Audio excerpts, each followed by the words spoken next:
ನಮಸ್ಕಾರ. ದೇವಕಿ ಫಾರ್ಮ್ಸಿಗೆ ಸ್ವಾಗತ.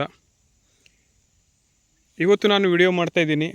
ಇದು ಹುಲ್ಲುಗಾವಲ ಪ್ರದೇಶ ಅಂತ ಹೇಳ್ಬೋದು. ಹುಲ್ಲುಗಾವಲು ಅಂದರೆ ನೋಡ್ತಾ ಇದ್ದೀರಾ, ಈಗ ಜಸ್ಟ್ ಮಳೆ ಮುಗ್ದಿದೆ. ಮಳೆ ಮುಗಿದ ಮೇಲೆ ಇದಂದರೆ ಬರೀ ಹುಲ್ಲುಗಾವಲಿಗೆ ಅಷ್ಟೇ ಇಟ್ಟಿರೋದು ಈ ಜಾಗನ. ಇಲ್ಲಿ ಒಂದು ಸೊಂಟ ಎತ್ತರಕ್ಕೆ ಇದೇನು ಹುಲ್ಲಿದೆ, ಇದು ಮೇಲೆ ಬರುತ್ತೆ.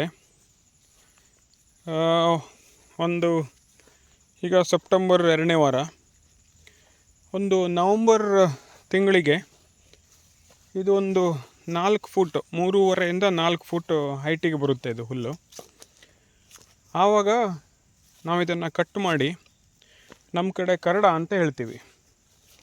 ಕರಡ ಅಂತಂದರೆ ಇದು ನೋಡ್ಬೋದು, ಈ ಥರ ಹುಲ್ಲಿದೆ. ಇದನ್ನು ನಾವು ಕಟ್ ಮಾಡಿ ಒಂದು 2 ದಿವಸ ಇಲ್ಲಿ ಬಿಡ್ತೀವಿ, ಅದು ಒಣಗುತ್ತೆ. ಒಣಗಿರೋ ಹುಲ್ಲು ಇದು ಫುಲ್ಲು ಒಂದು ಹುಲ್ಲುಗಾವಲು ಅಂತಲೇ ಹೇಳ್ಬೋದು. ಪ್ರತಿ ವರ್ಷ ನಾವು ಇದರಲ್ಲಿ ಒಂದು ನವಂಬರ್ ತಿಂಗಳ ಸುಮಾರಿಗೆ ಹುಲ್ಲನ್ನು ಕೊಯ್ತೀವಿ. ಈಗ ಸ್ವಲ್ಪ ಎಲ್ಲ ಬೇರೆ ಬೇರೆ ಈ ಥರ ಗೋಡಂಬಿ ಗಿಡ ಇದೆ. ಇದರಲ್ಲೇನು ಹೆಚ್ಚಿಗೆ ನಾವು ಎಕ್ಸ್ಪೆಕ್ಟ್ ಮಾಡೋಕ್ಕಾಗೋದಿಲ್ಲ, ಯಾಕೆಂದರೆ ಇದು ಸ್ವಲ್ಪ ತೋಟದಿಂದ ಹೊರಗಿದೆ. ಹಾಗಾಗಿ ಗೋಡಂಬಿ ಗಿಡದಲ್ಲಿ ಕಳ್ತನವೇ ಜಾಸ್ತಿ ಆಗಿಬಿಡುತ್ತೆ. ನೋಡ್ಬೋದು ಗೋಡಂಬಿ ಗಿಡನ. ಈಗ ಗೋಡಂಬಿ ಸೀಸನ್ನು ಅಲ್ಲ.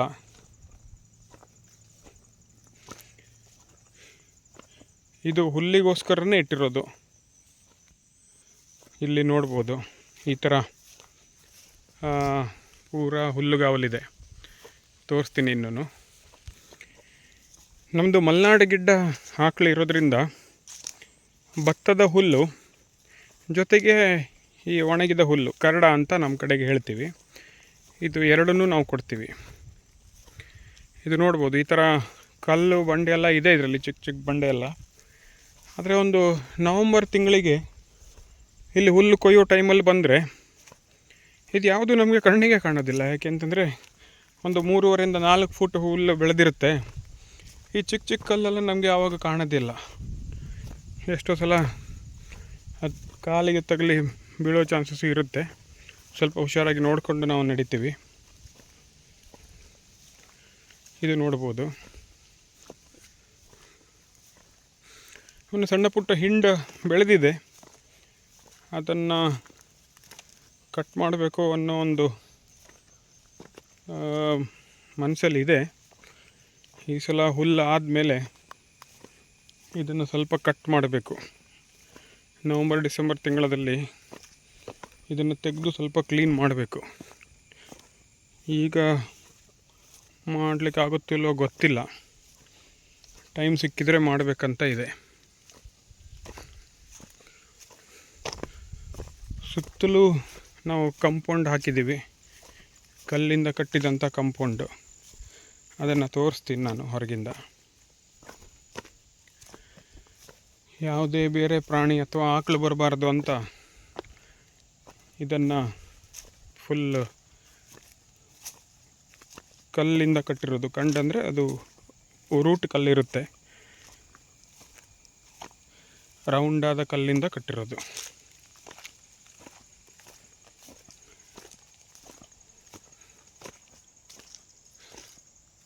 ಇದು ನೋಡ್ಬೋದು.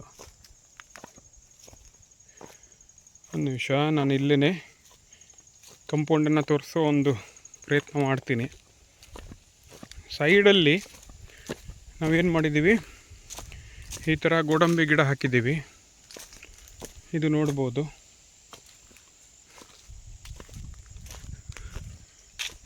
ಇದು ಪಾಗಾರ ಅಂತ ಹೇಳ್ತೀವಿ, ಕಲ್ಲಲ್ಲಿ ಕಟ್ಟಿರೋದು. ಈ ಥರ ಕಂಪೌಂಡ್ ಇದೆ.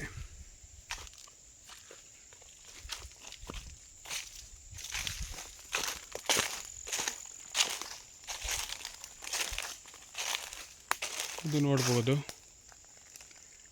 ಈ ಥರ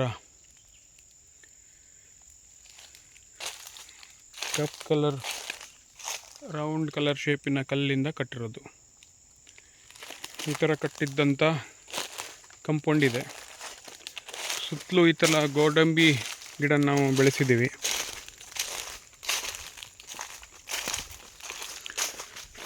ಮಧ್ಯದಲ್ಲಿ ಹುಲ್ಲುಗಾವಲಿಗೆ ಬಿಟ್ಟಿರೋದು. ಗೋಡಂಬಿ ಸೀಸನ್ನಿಗೆ ಬಂದರೆ ಇದರಲ್ಲೆಲ್ಲ ಗೋಡಂಬಿ ಆಗಿರುತ್ತೆ. ಡೈಲಿ ನಮಗೆ ಬರೋಕ್ಕಾಗೋದಿಲ್ಲ, ಯಾಕೆಂತಂದರೆ ಸ್ವಲ್ಪ ದೂರ ಇರೋದ್ರಿಂದ ಈ ಗೋಡಂಬಿ ಗಿಡನೆಲ್ಲ ಕಾಯೋದೇ ದೊಡ್ಡ ಸಮಸ್ಯೆ. ಮನೆಯಿಂದ ಸ್ವಲ್ಪ ದೂರ ಇರೋದ್ರಿಂದ ಎಲ್ಲ ಕಳ್ಳರು ಬಂದು ಗೋಡಂಬಿನ ಕಿತ್ತು ಬಿಡ್ತಾರೆ. ಇಲ್ಲಿ ನೋಡ್ಬೋದು ಗೋಡಂಬಿ ಎಲೆಗಳು ಬಿದ್ದು ಇಲ್ಲಿ ಯಾವುದೇ ರೀತಿ ಹುಲ್ಲೇ ಬರ್ತಾಯಿಲ್ಲ. ಇದು ನೋಡ್ಬೋದು, ಇದು ಪೂರ್ತಿ ಗೋಡಂಬಿ ಇರುವಂಥದ್ದು. ಕಾಂಪೌಂಡ್ ಹತ್ತಿರ ಈ ಥರ ಗೋಡಂಬಿ ಗಿಡಗಳಿದೆ. ಕೆಳಗಡೆ ಎಲ್ಲ ಗೋಡಂಬಿ ಎಲೆ ಬಿದ್ದಿರೋದ್ರಿಂದ ಇಲ್ಲಿ ಯಾವುದೇ ರೀತಿ ಹುಲ್ಲು ಬೆಳೀತಾ ಇಲ್ಲ. ಅದರ ಸಲುವಾಗಿಯೇ ನಾವು ಸೈಡಲ್ಲಿ ಮಾತ್ರ, ಕಾಂಪೌಂಡಲ್ಲಿ ಮಾತ್ರ ಹಾಕಿರೋದು.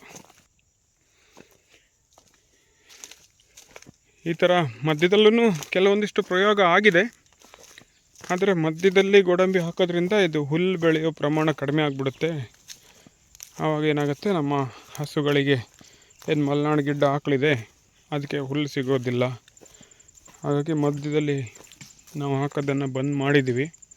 ಸ್ವಲ್ಪ ಪ್ರಯೋಗ ಮಾಡಿದ್ದಷ್ಟೇ. ಇವಾಗ ಯಾವುದೋ ಹೊಸ ಗಿಡನ ಹಾಕ್ತಾಯಿಲ್ಲ, ಎಲ್ಲ ಗೋಡಂಬಿ ಗಿಡನೂ ಸೈಡಲ್ಲೇ ಇದೆ. ಇದೊಂದು ಗೋಡಂಬಿ ತೋಟ ಮತ್ತು ಹುಲ್ಲುಗಾವಲು ಅಂತ ಹೇಳ್ಬೋದು. ಇದು ನೋಡ್ಬೋದು, ಸೈಡಲ್ಲೆಲ್ಲ ಗೋಡಂಬಿ ಗಿಡ ಇದೆ.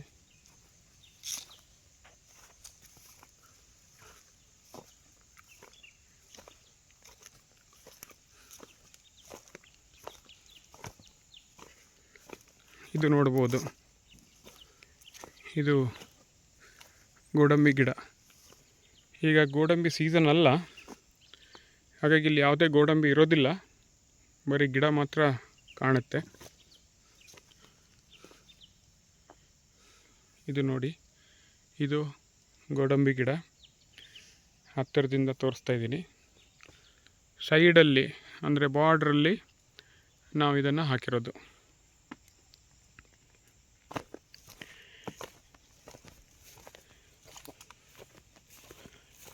ಈ ಥರ ಕಲ್ಲುಗಳೆಲ್ಲ ಇದೆ.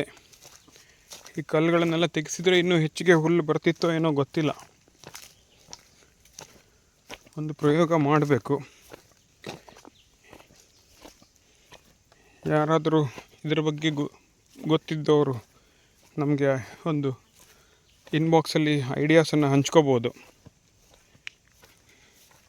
ಈ ಥರ ಕಲ್ಲು ತೆಗೆಯೋದ್ರಿಂದ ಏನಾದರೂ ಹುಲ್ಲಿನ ಪ್ರಮಾಣ ಜಾಸ್ತಿ ಆಗುತ್ತಾ, ಅಥವಾ ಇದೇ ಥರ ನಾವು ಕಲ್ಲುಗಳನ್ನು ಹೀಗೆ ನೈಸರ್ಗಿಕವಾಗಿ ಬಿಡಬೇಕಾ ಅನ್ನೋದನ್ನು ನೋಡಬೇಕು. ದಯವಿಟ್ಟು ಯಾರಾದರೂ ಅದ್ರ ಬಗ್ಗೆ ಮಾಹಿತಿ ಇದ್ದರೆ ಹಂಚ್ಕೊಳ್ಳಿ. ಇದು ನೈಸರ್ಗಿಕವಾಗಿ ಬರುವಂಥ ಹುಲ್ಲು. ಯಾವುದೇ ಹಸುಗಳಿರ್ಬೋದು, ಪ್ರಾಣಿಗಳಿರ್ಬೋದು, ಯಾವುದು ಬರದೇ ಹೋದ ಥರ ನಾವು ಸುತ್ತಲೂ ಕಾಂಪೌಂಡ್ ಹಾಕಿದ್ದೀವಿ. ಅದರಿಂದ ಒಳಗಡೆ ಈ ಥರ ಹುಲ್ಲು ಬೆಳೆಯುತ್ತೆ. ಇದು ಯಾವಾಗಲೂ ಸೆಪ್ಟೆಂಬರ್ ತನಕ ಮಳೆ ಜೋರು ಇರೋದ್ರಿಂದ ಆ ಮಳೆಯಲ್ಲಿ ಇದು ಚಿಗುರಲಿಕ್ಕೆ ಸ್ಟಾರ್ಟ್ ಆಗುತ್ತೆ. ಈಗ ಸೆಪ್ಟೆಂಬರ್ 2ನೇ ವಾರ, ಮಳೆ ಸ್ವಲ್ಪ ಕಡಿಮೆ ಆಗ್ತಾಯಿದೆ. ಇನ್ನು ಮುಂದೆ ಇದು ಪೂರ್ತಿಯಾಗಿ ದೊಡ್ಡದಾಗತ್ತೆ. ಒಂದು 3.5-4 ಫುಟಷ್ಟು ಹೈಟ್ ಆದಾಗ ನಾವು ಅದನ್ನು ಕಟ್ ಮಾಡ್ತೀವಿ. ಕಟ್ ಮಾಡಿ ಅದನ್ನು ತೊಗೊಂಡೋಗಿ ಶೇಖರಣೆ ಮಾಡಿ ಇಡ್ತೀವಿ. ಕೊಟ್ಟಿಗೆ ಅಟ್ಟ ಅಂತ ಹೇಳ್ತೀವಿ ನೋಡಿ, ಎಷ್ಟು ಸುಂದರವಾಗಿ ಕಾಣ್ತಾ ಇದೆ. ಇದು ಕೊಟ್ಟಿಗೆ ಅಟ್ಟ ಅಂತ ಹೇಳ್ತೀವಿ. ಅಲ್ಲಿ ನಾವು ಇದನ್ನು ಶೇಖರಣೆ ಮಾಡಿ ಇಡುವಂಥದ್ದು. ಇದು ನೋಡ್ಬೋದು, ಗೋಲ್ಫ್ ಕೋರ್ಟ್ ಥರ ಕಾಣ್ತಾ ಇದೆ, ಎಷ್ಟು ಸುಂದರವಾಗಿದೆ. ಗೋಲ್ಫ್ ಕೋರ್ಟಲ್ಲಿ ಇದೇ ಥರನೇ ಕೃತಕವಾಗಿ ಹುಲ್ಲನ್ನು ಬೆಳೆಸ್ತಾರೆ. ಇದು ನೋಡ್ಬೋದು, ಇದು ನೈಸರ್ಗಿಕವಾಗಿ ಬಂದಂಥ ಒಂದು ಹುಲ್ಲಿನ ತೋಟ. ಇದಕ್ಕೆ ನಾವು ಕರಡದ ಬೇಣ ಅಂತ ಹೇಳ್ತೀವಿ. ನಮ್ಮ ಉತ್ತರ ಕನ್ನಡ ಜಿಲ್ಲೆಯಲ್ಲಿ ಇದು ಕೆಲವು ನೋಡಲಿಕ್ಕೆ ಸಿಗ್ಬೋದು ಬೇರೆ ಬೇರೆ ಕಡೆಯೂ. ನಾವು ಇದನ್ನು ಕರಡದ ಬೇಣ ಅಂತ ಕರೆಯೋದು. ತುಂಬ ಚೆನ್ನಾಗಿದೆ, ನೋಡಲಿಕ್ಕೆ ಕೂಡ ತುಂಬ ಚೆನ್ನಾಗಿದೆ. ನೋಡ್ಬೋದು, ನೈಸರ್ಗಿಕವಾಗಿ ಬೆಳೆದಂತಹ ಒಂದು ಹುಲ್ಲಿನ ಗಾರ್ಡನ್.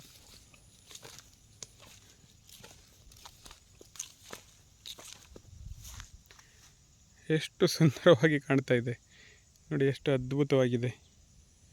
ಇದು ಹುಲ್ಲೇನು ಮೇಲ್ಗಡೆ ಬರುತ್ತೆ ಆವಾಗ ಇದೇನು ಕಾಣೋದಿಲ್ಲ, ಫುಲ್ 3.5-4 ಫುಟ್ ಹುಲ್ಲು ಬಂದುಬಿಡುತ್ತೆ. ಆವಾಗ ನಮಗೆ ಈ ಥರ ಇಷ್ಟು ಸರಾಗವಾಗಿ ಬರೋಕ್ಕೂ ಆಗೋದಿಲ್ಲ. ನೋಡಿ,